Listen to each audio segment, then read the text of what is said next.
Gang, what's going on? It's your boy Ghetto. Come on, no blood! Part 3. Thanks so much to everybody that's been tuning in, tapping in. If you have any questions, comments, critiques, criticisms, you know where to reach me. You know where to reach me.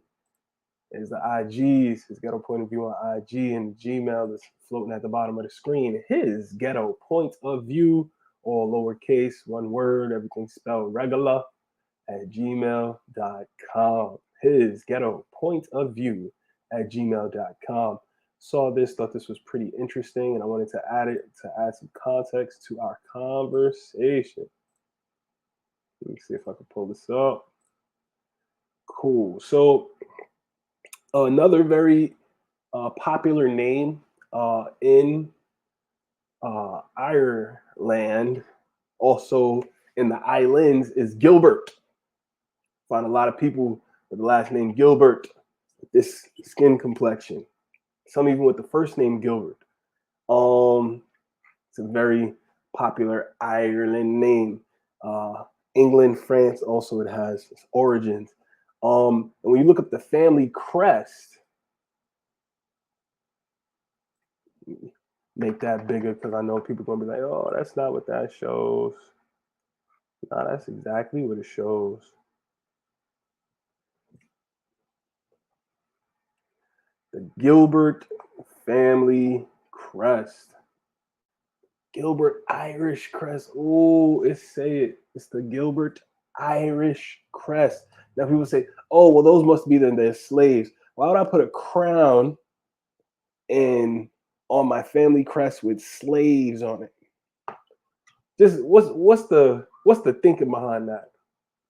If I'm gonna put my slaves on my family crest, so forever they get to share that honor. That just seems a little silly.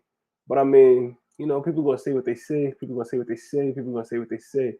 But anyway, the Gilbert from Ireland, also England and France, and this is the family crest. I mean, you do with that what you will, man. You do with that what you will. This is the family crest from this family in Ireland. So this is how their family's crest look. Those that are not familiar with the concept of a family crest, is pretty much your family's symbol, brand imaging, if you will, and how people knew you and your families, what set you apart from everyone else. Essentially every major family had a family crest, and this was the family crest of the line of Gilbert. Don't shoot the messenger, man. Don't shoot the messenger. And also, Kamala comes from a line of Vice President Harris comes from a line of cosplayers, man. She ain't the first cosplayer in her family. And I think all this will help give some context to what's going on with this lady. So it's a New York Times article that I have here. I think it'd be very helpful for us to dig into this. Kamala Harris's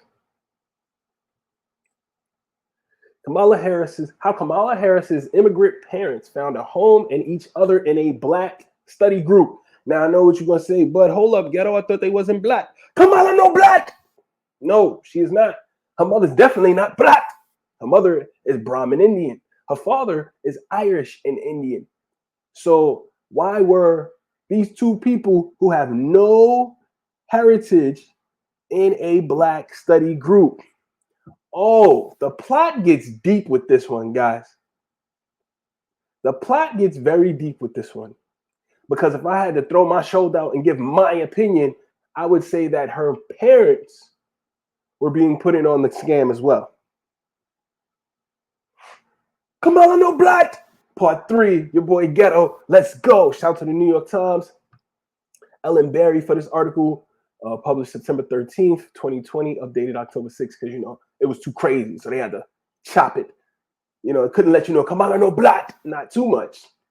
Donald Harris and Shyamala Gopalan grew up under British colonial rule.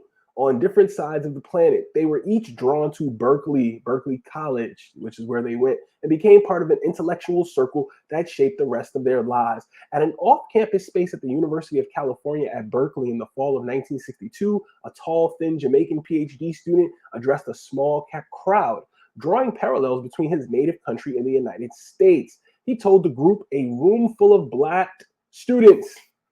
Why is he addressing a room full of blacks? He's not black, he's Irish. That he had grown up observing British colonial power in Jamaica, the way a small number of whites had cultivated a native black elite in order to mask extreme social inequality. Again, he told the group, a room full of black students, that he had grown up observing British colonial power in Jamaica. He was a part of the power in Jamaica. The way a small number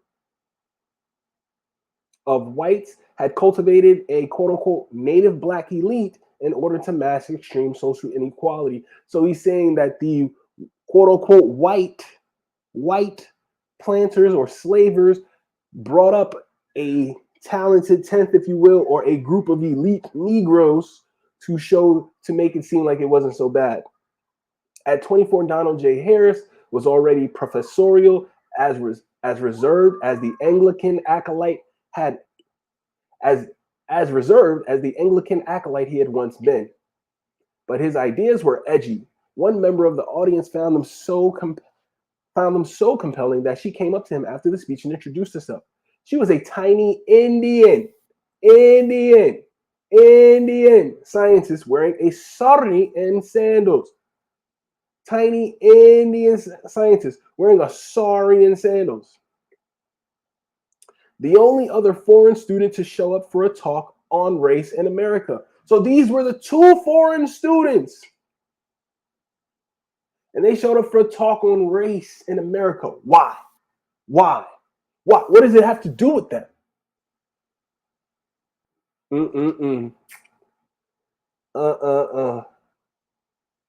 She was, he recalled, a standout in appearance relative to everybody else in the group of both men and women.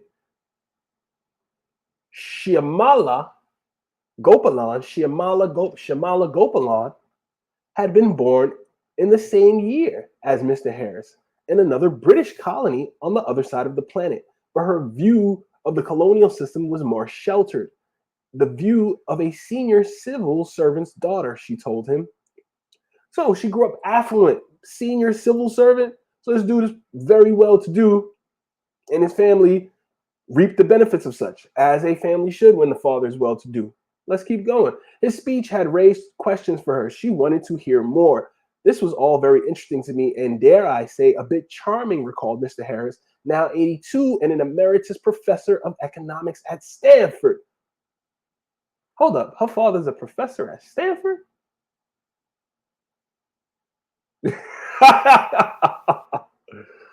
This is crazy. In written answers to questions at a subsequent meeting, we talked again, and at the one after that, the rest is now history. Senator Harris often tells the story of her parents' romance. Really? Interesting. Couldn't tell. They were idealistic foreign graduate students who were swept up in the U.S. civil rights movement. Why, though? What did it have to do with them? A variation of the classic American immigration story of huddled masses welcomed on its shores. The description, however, barely scratches the surface of Berkeley in the early 1960s. This is about to get juicy, y'all. I promise. Y'all about to be like, what? The community where they met was a crucible of radical politics, as the trade union overlapped with early black nationalist thinkers. Yup. Oh, this is about to get serious. It brought a wave of black undergraduates, many the descendants of sharecroppers or enslaved people who had migrated from Texas and Louisiana. Shout out to all my people from Texas and Louisiana, into conversation with students from countries that had fought off colonial powers. But they were the only two students there. The only two foreign students there. So I would imagine they were the only two students who were raised under British rule. And so, all right. Members of the study group that drew them together in 1962, known as the Afro-American Association. The Afro-American, So Kamala's parents were a part of the Afro-American Association at Berkeley College. Pay attention. Let's go. Would help build the discipline of Black studies, introduce the holiday of Kwanzaa, and establish the Black Panther Party. You heard me, niggas. Members of the study group that drew them together in 1962, known as the Afro-American Association, would help build the discipline of Black students, introduce the holiday of Kwanzaa, and establish the Black Panther Party. Y'all ain't hearing what's going on here. Long after the particular intensity of the early 60s passed, the community it created endured. Senator Harris, who declined to comment for the story, was one of the more moderate Democrats in the 2020 field of presidential candidates, and has cast her political outlook in decidedly pragmatic terms. I'm not trying to restructure society, she said last summer. I'm just trying to take care of the issues that wake people up in the middle of the night. Still, at high-profile moments, including when she accepted the vice president nomination, she had noted the lasting influence of her parents' circle at Berkeley. For Shyamala, Gopalan, and Donald Harris, those friendships would change everything.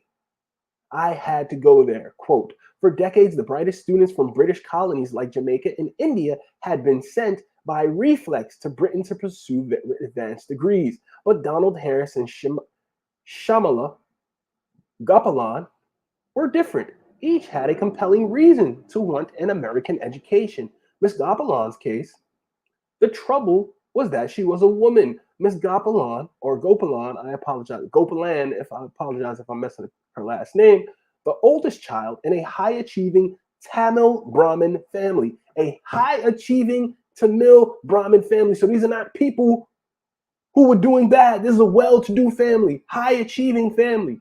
Eldest child, wanted to be a biochemist, but at Lady Irwin College, founded by the British to provide an education in science to Indian women, she had been forced to settle for a degree in home science. Her brother and father thought it hilarious.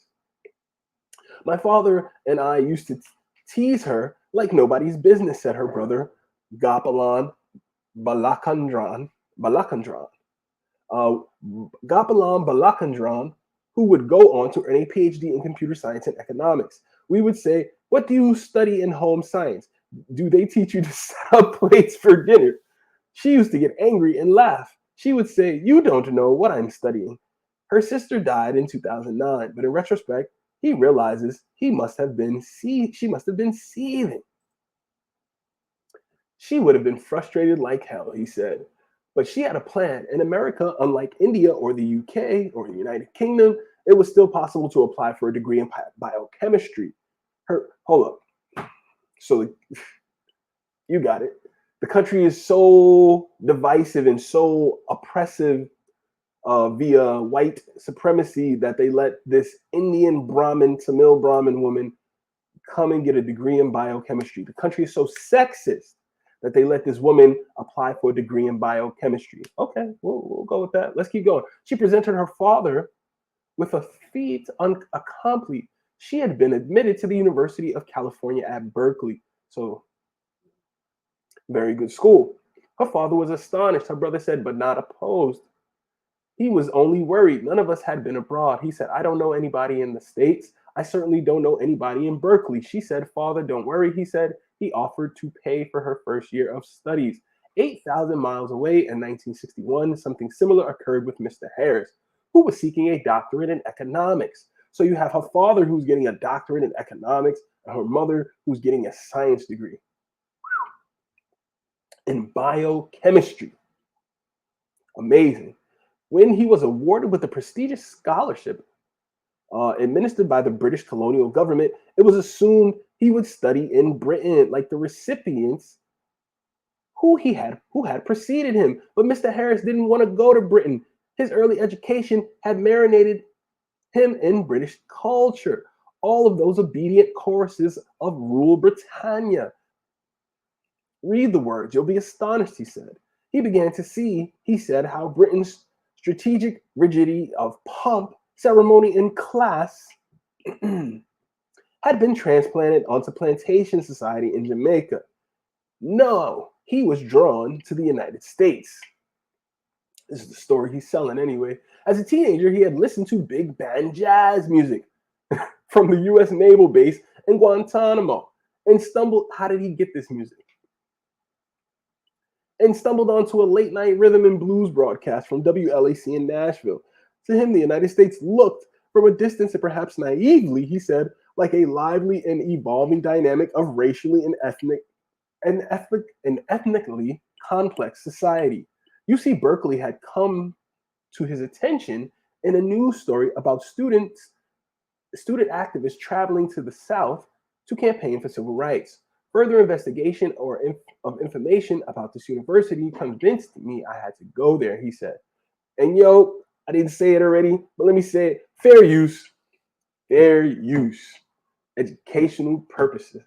Fair use. Critical purposes for critiquing purposes. Fair use.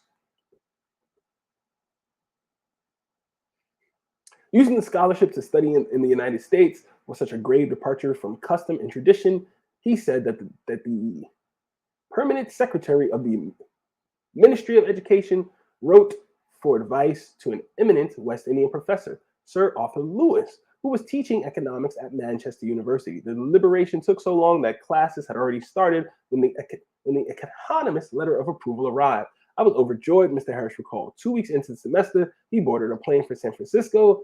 A meeting had been set in motion. And hold on one second. Hold on one second. Bow, bow, bow. Do, do, bow, bow, bow, bow, bow. Do, do, do, do, do, do,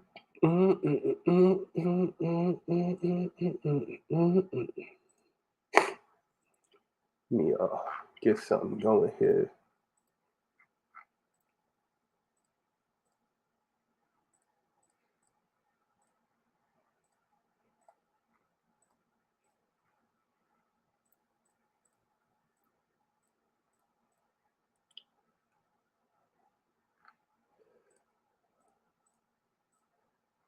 Can't. It sucks that I can't find it. All right, I was trying to find something. Please forgive me, gang. Seems that I can't locate it at the moment. I will get my hands on it.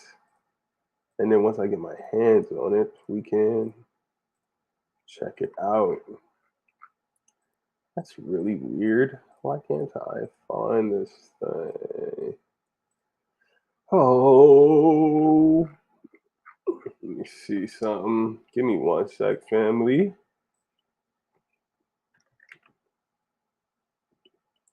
Okay. Okay.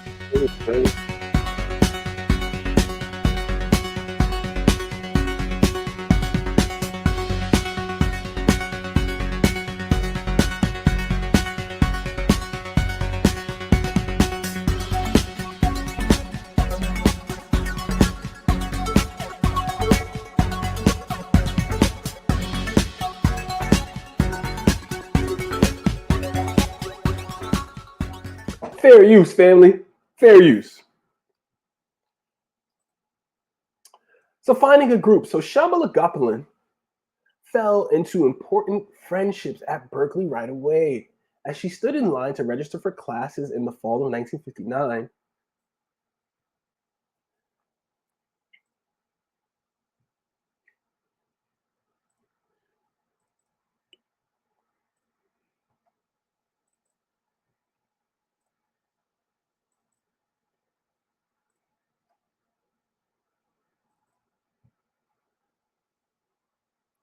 I'm so sorry, guys. As she stood in line to register for classes in the fall of 1959, the person standing behind her was Cedric Robinson, a Black teenager from Oakland.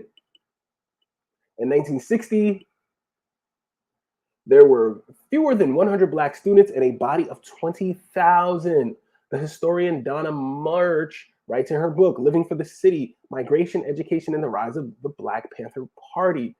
Mr. Robinson, whose grandfather had fled Alabama in the 1920s to escape a lynching, was the first in his family to enroll in college. As a black kid from Oakland, he didn't even know what one did to get into the university, recalls his widow Elizabeth. The woman in front of him made an impression.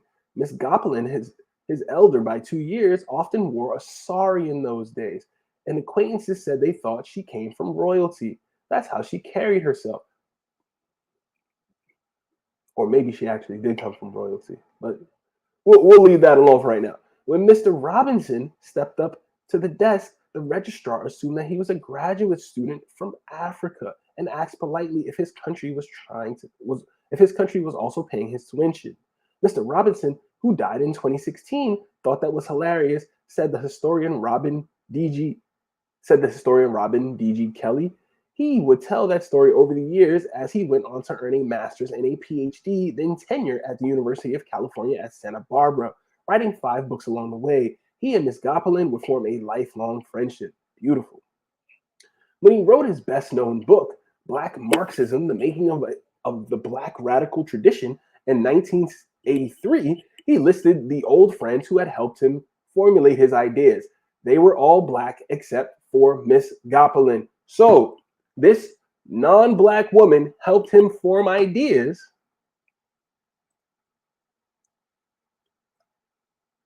about black stuff. Just make this make sense to me. I'm trying to figure it out. Doesn't seem to really make sense at all. Like, how could she help him formulate his ideas about this? They would both become part of a black intellectual study group that met in the off-campus house of Mary Agnes Lewis, an anthropology student. She became, so not only was she in the Afro-American Association, but then she joined a black intellectual study group. Kind of seems like she's doing a lot of the same cosplaying that her daughter did later on. It very much seems that way. It seems that her mom and dad did a lot of the very same cosplaying that Kamala later did. They're literally here giving ideas to the people who would start the Black Panther Party. Think about that. Think about that. They're here tinkering on the early ideas of Black power movements that forever impacted this country. Interesting. They would both, the group later known as the Afro-American Association was the most foundational institution in the Black power movement, said Miss Murch, who devotes 2 chapters to it in her book. Oh, excuse me, I'm sorry. So to be clear, the Black Intellectual Study Group later evolved, and as it became formalized, it became known as the Afro-American Association. Okay, let's get clarity. This was no casual book club. Reading was assigned, and if you failed to keep up with it, you would pay. At one discussion on existentialism, a community college student named Huey Newton. So Kamala's mom and dad are sitting here having early conversations with Huey Newton and other members of what will become the Black Panther Party and giving them ideas for their stuff. This was no casual book club. Excuse me. The future co-founder of the Black Panther Party was chastised for not having done the reading, recalled Margot DeShiel, 78, who went on to become a sociology professor at Laney College. He came back the next time and he was fully prepared, she said. Those bare bones gatherings, there was a lot of floor sitting, she recalled. Those bare bones gatherings, there was a lot of floor sitting, she recalled, were her first exposure to the idea that American Black culture had its origins in Africa. So before this, she didn't think that American Black culture had its origin in Africa. Of course not. We were getting a new language, she said. We were inventing a new language. We were inventing a new language. The first new word was Afro-American. You can't make this shit up. So you have Mr. Harris and Miss Gopelin, who are no black, helping come up with terms like Afro-American, helping give ideas that would establish the Black Panther Party to Huey Newton and Mr. Robinson.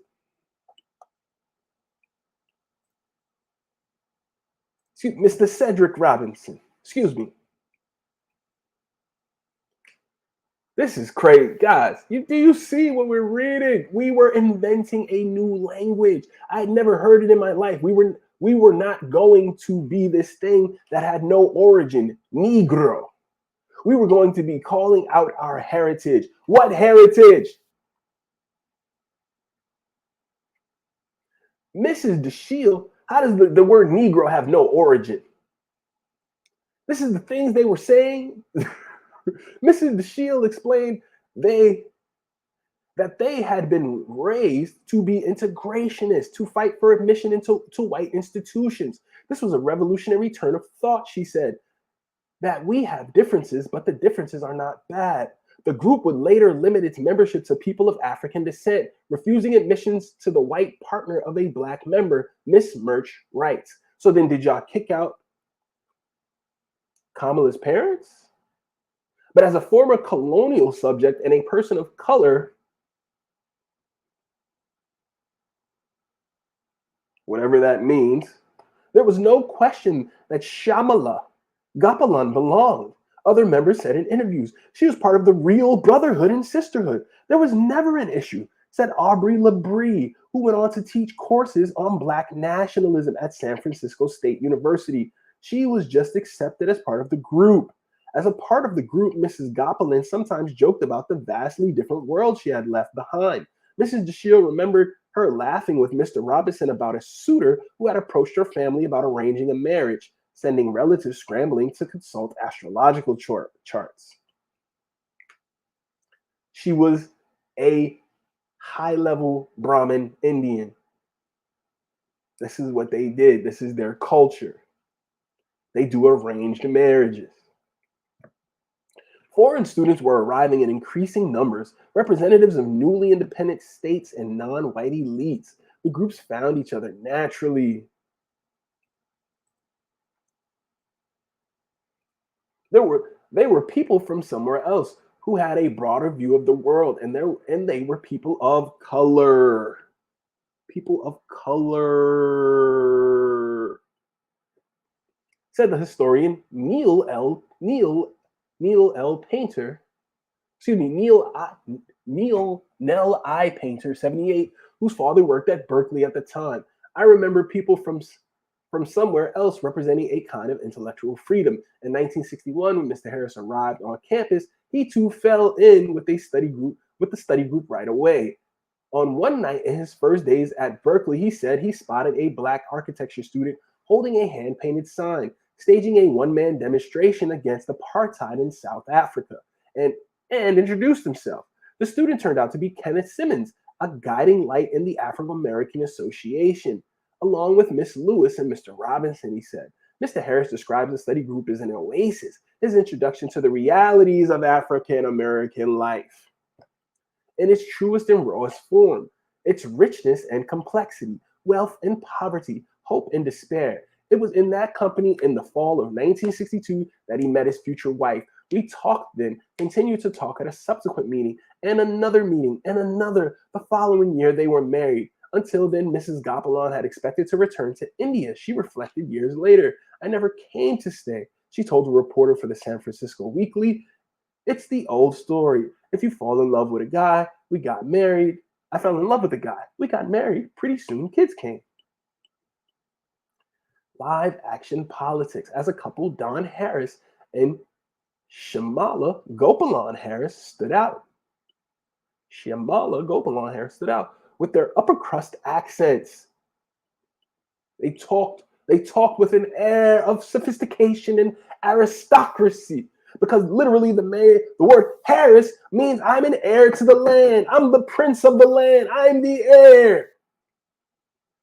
Dude, the Harris family had over 1,100 plus slaves in Jamaica and around the surrounding islands, Barbados, Montserrat, St. Kitts. These people were upper crust. The mother was rich from India. The father was rich from Ireland and Jamaica. How do they know anything about black plight or a quote-unquote African-American struggle? What would they be able to teach people about that? This is cosplaying. They playing games.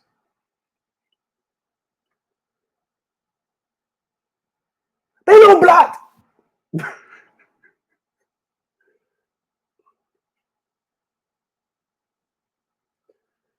As the couple, Don and Shamala, stood out with their upper crust accents and air of intellectual confidence.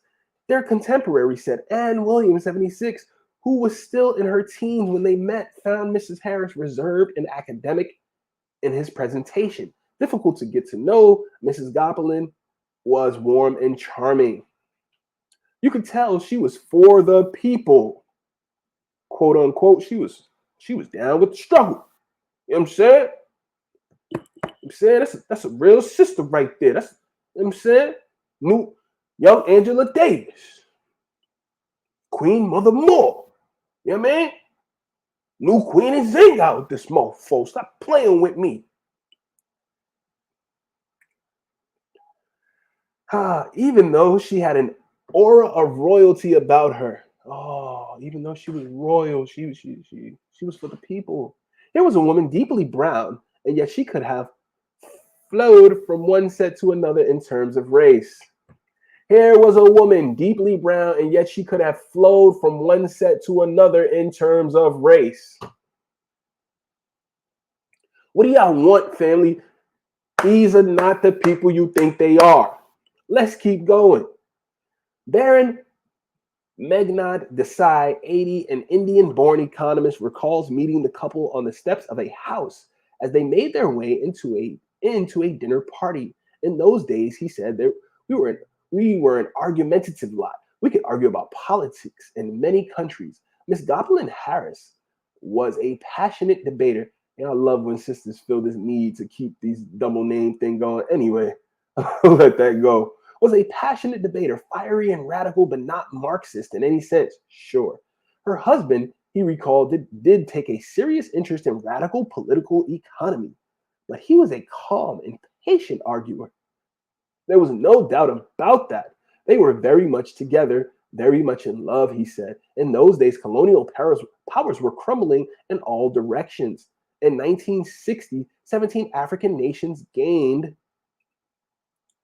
independence. The same year, Fidel Castro was received with open arms in Harlem, where he met with Malcolm X, Soviet Premier Nikita Khrushchev, and Prime Minister Jawaharlal Nehru of India. Excuse me, Jawaharlal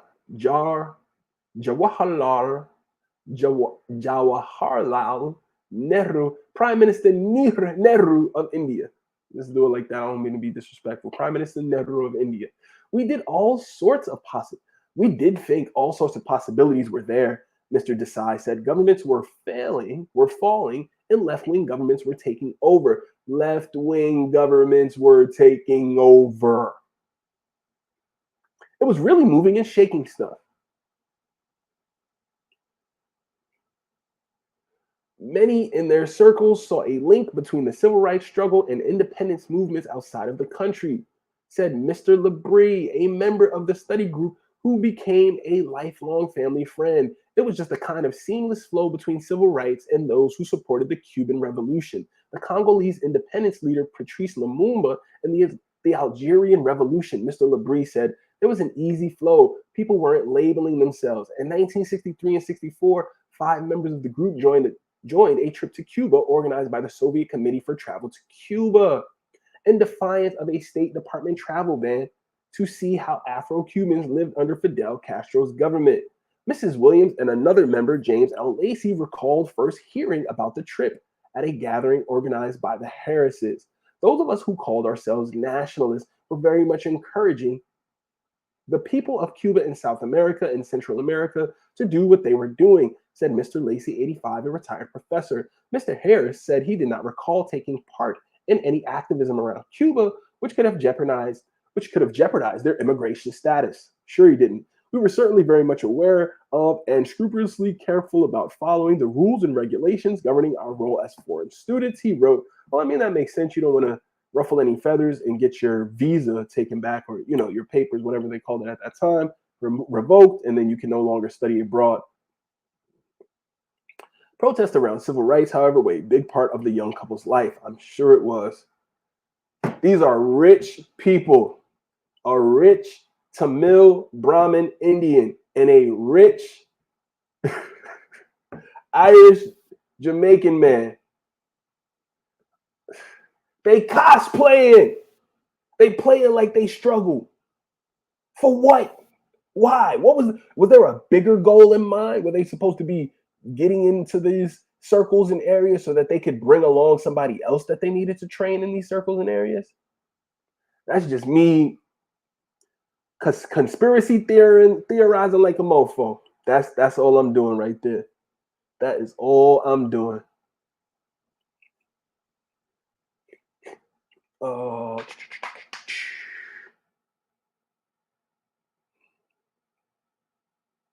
For foreign students, many coming from countries with strong left-wing student movements, the rise in activism made them feel at home. Jesus, look at this. Coming from Marxist, communist countries. Said the Indian economist Amartya Sen, 86, who was teaching at Berkeley at the same time and befriended the couple. Suddenly, America felt less like an alien country, said Mr. Sen, who went on to win the Nobel Prize in 1998. Now they had a lot of friends and they were growing roots. Here we go. Mr. Harris with his daughter Kamala, 1965. Those ties became a village. By the time the couple's first child, Kamala, was born in 1964, the political ties had begun to shift again. White students had jumped into protests with both feet, rejecting the establishment and the old-fashioned mores of the 1950s. Support for the third world liberation was giving way gradually to demands for political right of free speech. In 1966, seemingly out of nowhere, an actor named Ronald Reagan awakened a sleepy conservative electorate and defeated California's Democratic governor, Ronald Reagan.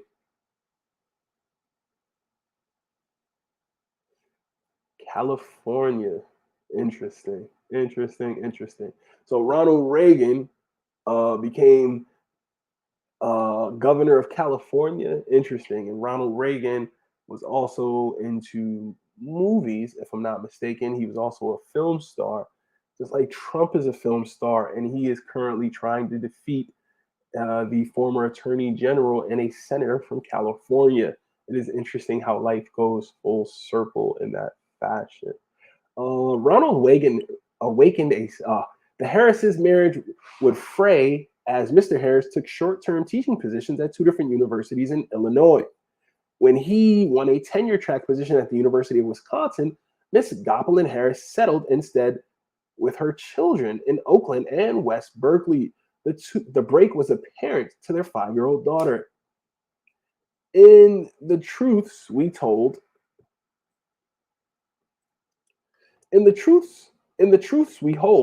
her 2018 memoir, Senator Harris wrote, "I knew they loved each other very much, but it seemed like they had become like oil and water."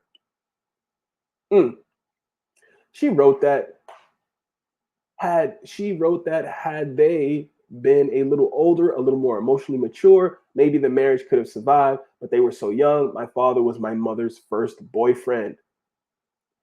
Interessante.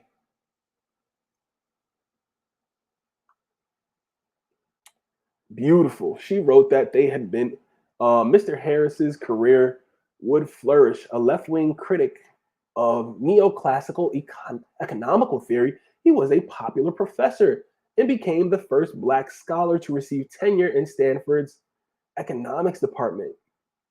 But a deep freeze had settled in the marriage. Mrs. Gopalyn Harris, a research scientist who published influential work on the role of hormones in breast cancer, filed for divorce in 1972. The split left her so angry that for years she barely interacted with Mr. Harris. Senator Harris has recalled that when She invited both her parents to her high school graduation. She feared that her mother would not show up.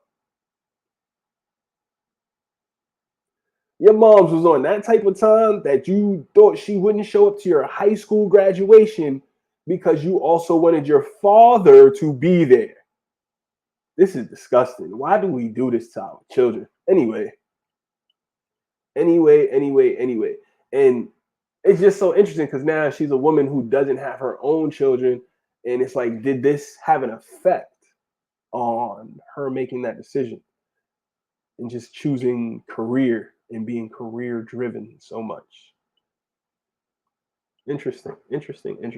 She was quite unhappy about the separation. So then why did she file for divorce? She filed for divorce, but then was unhappy about being divorced for the man she filed from divorce from. All right, we gonna keep reading. But she had already got used to that, and she didn't want to talk to Don after that, said her brother, Mr. Balakandran. When you love somebody, then love turns you into very hard bitterness. You don't even want to talk to them. Mr. Harris has since expressed frustration at custody arrangements that he said brought his close contact with his daughters to an abrupt halt. His daughters had made little mention of him during the campaign, and he had declined previous interviews explaining that the celebrity-seeking business is not my thing, and I've tried to keep out of it. I've tried hard to keep out of it. So hold on. So this dude used to be able to see his children all the time, but because he took a tenured position, that's what a man is supposed to take care of his family. I have a tenured position available to me as a professor at a school in Wisconsin. I get that you're doing amazing in science here, but you're a scientist. I argue you'd probably find a scientist position at any school across the country if you were really that excellent. So to not follow the man and to break the family apart, I think that's a bit extreme. And then to not want to talk to him, and then for Kamala to be so afraid that had he even just come to her, had that inviting both of them to her high school graduation would cause her to be angry. Like, why do we even put that type of pressure on children? Why was that Kamala's bag to hold? That's crazy. Oh, he was not around after the divorce. What was he supposed to be? He's supposed to stay around you after. Nina Harris, Senator Harris's niece, told the New Yorker their experience. How would Senator Harris's niece know? Was she old enough to know these things, or is this just hearsay she heard later? Their experience in relationship with Blackness is through being raised in these communities in Berkeley and Oakland, not through the lens of being Caribbean. What neighborhoods were they raised in Berkeley and Oakland? Into the vacuum stepped Mrs. Goppel and Harris's old friends, connections from the Berkeley study group. She was a single working mother of two, far from her family. Not until her oldest daughter was in high school could she afford a down payment on her home, something she desperately wanted, Senator Harris wrote in her memoir. A web of support from daycare to church to godparents and piano lessons radiated out from the Afro-American Association. Those ties became the village that supported her in rearing the children, said Mrs. DeShiel, the sociology professor who was a member of the discussion group. I don't mean financially, they surrounded those children. Mr. Labrie introduced Miss Goppel and Harris to his aunt Regina Shelton, who ran a daycare center in West Berkeley. Mrs. Shelton, who had been born in Louisiana, became a pillar of the young family's life, eventually renting them an apartment upstairs from the daycare center. Mrs. Goppel and Harris often worked late, recalled Carol Porter, 56, a childhood friend of Senator Harris, and had high expectations for her daughters.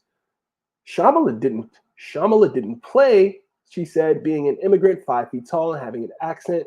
When things like that happen to you and you face stuff, that toughens you up. But just island women are just spicy, period. And I'll leave it at that, man.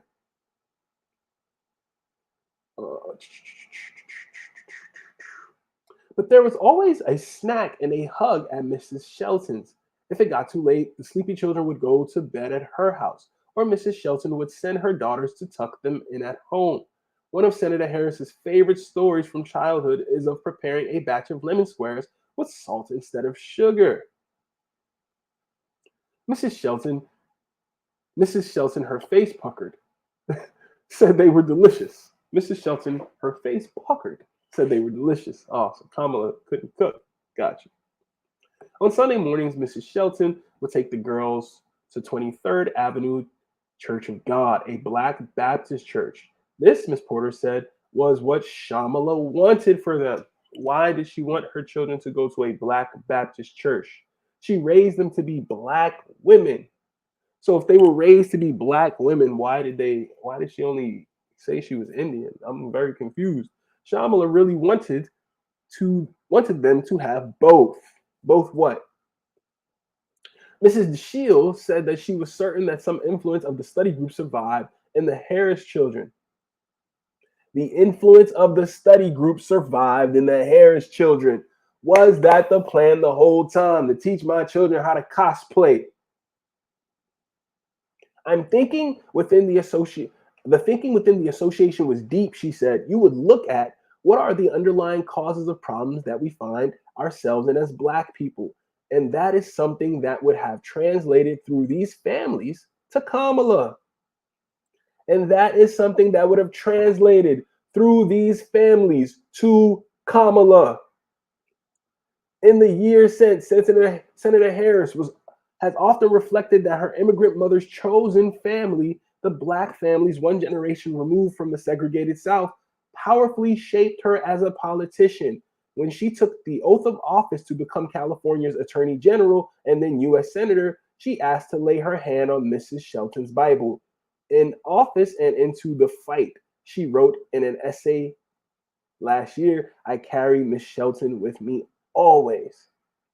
And in saying all that, she then incarcerated tons of sisters because their children were truant from school, even when some of the mothers had medical reasons for their children being truant, even when some of the mothers were on camera dropping their children off at school, she still was locking these mothers up. Many of them single mothers who were trying to keep food on the table and make ends meet were now being locked up, having their jobs lost, having their economic stability thrown under the bus.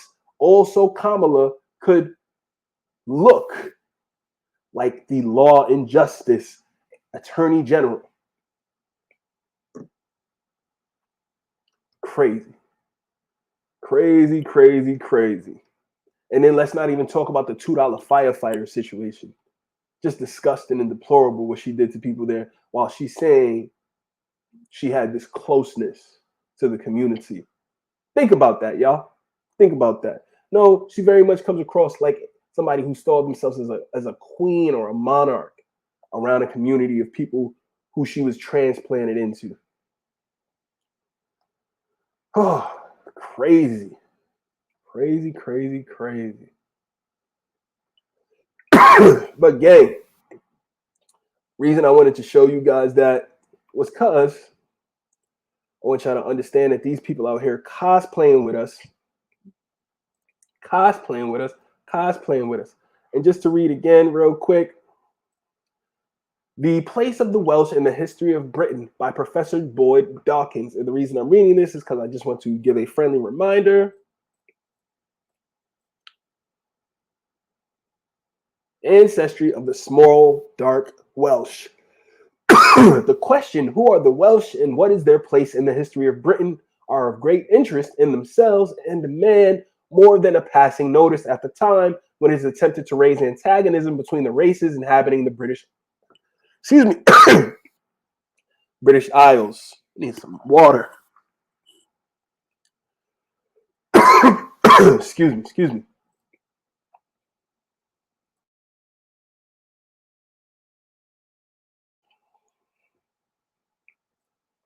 Jump right here to the small, dark Welsh.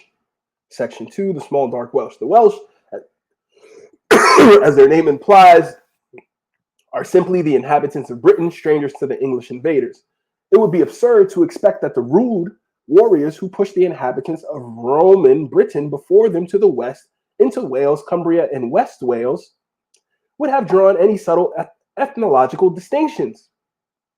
To the destroyers of the Roman Empire, their foes in Britain were Brit Welsh, and in Gaul, the Gaul Welsh, under which heads were included without any distinction the races which they conquered. It is clear, however, from the pages of Caesar and Tacitus that at the time of the Roman conquest, there were at least two distinct peoples in Britain. It is clear, however, from the pages of Caesar and Tacitus that at the time of the Roman conquest, there were at least two distinct peoples in Britain. People are like, who the F is Tacitus? Who in the F is Tacitus? Don't worry, I got you. I got you. Listen, that's what we're here for, right? Let's check out who in the heck is Tacitus. Keep this real easy. Just using Wikipedia. Tacitus.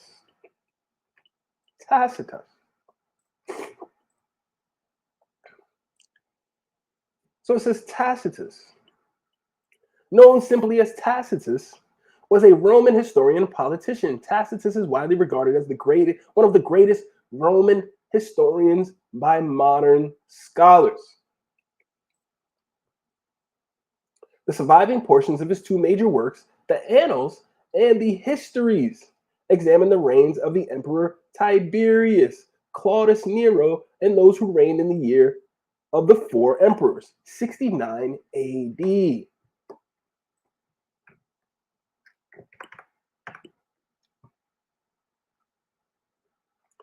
These two works span the history of the Roman Empire from the death of Augustus, 14 AD, to the death of Domitian. Although there are substantial gaps in the surviving text.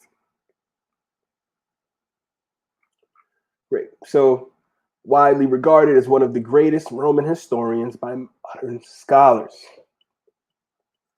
And what did Tacitus say? What did Tacitus say? Oh, what did Tacitus say? According to Tacitus, it is clear, however, from the pages of Tacitus and Caesar and Tacitus that at the time of the Roman conquest, there were at least two distinct peoples in Britain: the tall, fair-haired, blue-eyed Celt, identical with the Gaelic tribes, and the dark-complexioned, wavy-haired South Welshmen, Silures, who are compared by Tacitus to the Iberi of Spain, the Moors. This comparison is now amply justified by a visit to most Welsh towns on a market day, say Denbigh or St. Asaph, where the small dark Welshman is to be seen identical in everything but dress and speech with the small dark Basque of the Western Pyrenees, both French and Spanish. We need not, however, go as far as the Pyrenees to find people identical with the small dark Welsh, the small dark Irish of the southwest of Ireland, the small dark Highlander of Scotland, and the small dark inhabitants of Devon and Cornwall are physically of the same race.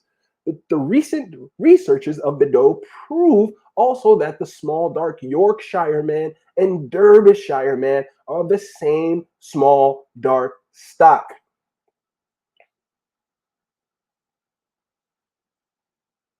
Family, stop playing with me. Stop playing with me.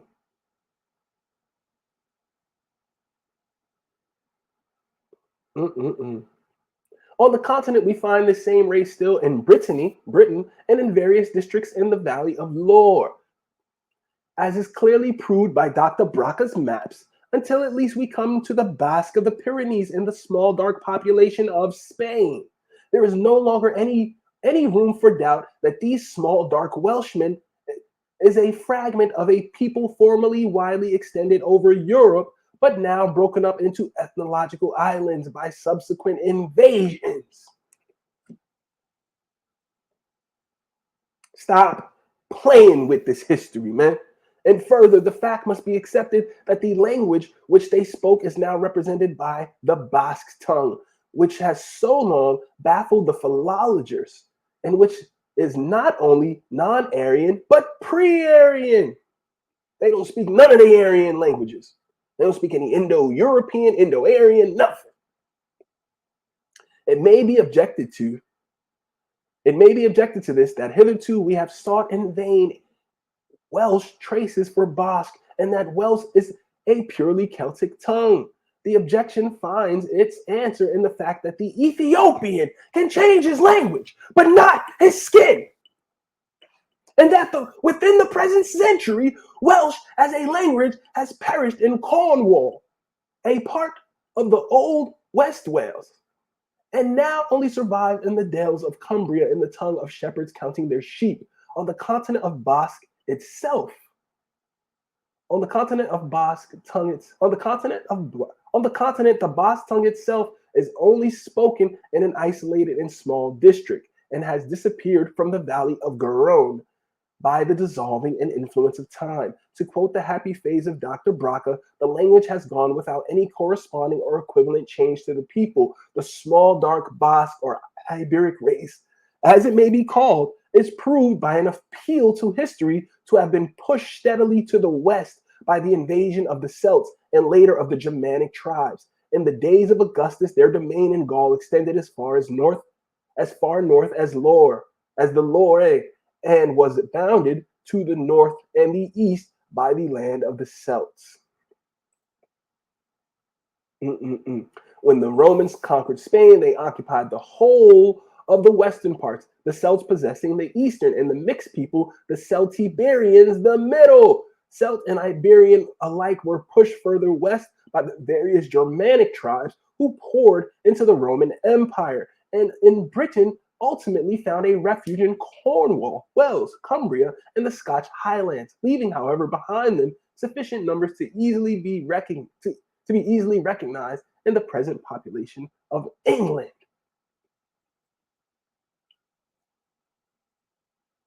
What are we talking about here? Small, dark Yorkshire man, small, dark Derbyshire man, small, dark Basque, small, dark people of Spain, small, dark Iberian that did not speak Aryan languages, but pre-Aryan languages.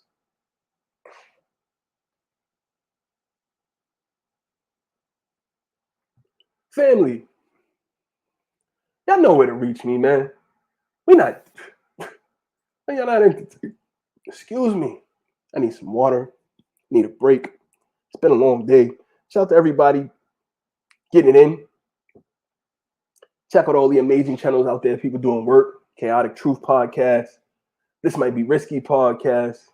So many other wonderful podcasts. Izzy Band's podcast. Real Spill with Mills podcast. I mean, man, there's just so many amazing podcasts out there, and I'm privileged and honored to get to be check them out, be guests from time to time. Embrace the Grace podcast, Black Man Unfiltered podcast. I mean, the list goes on and on, man. The list goes on, and I'm humbled and gracious and grateful for people extending me time, extending me platforms, extending me light, extending me love, extending me a little bit of their juice so I can get my juice up and keep going. It's your boy Ghetto. Definitely tune in this weekend. My Ghetto Gospel. We're going to have a great Shabbat. We're going to be getting the studies in, but we also going to be doing more of this Kamala no Black. And I'm going to get into the Moynihan Report if we have time some more. As guys, hisghettopointofview@gmail.com for all questions, comments, critiques, criticisms, hate, ire, flames, frustration, death threats. Hisghettopointofview@gmail.com. Hisghettopointofview@gmail.com. Hisghettopointofview@gmail.com. We out of here, gang. We'll be back soon, though.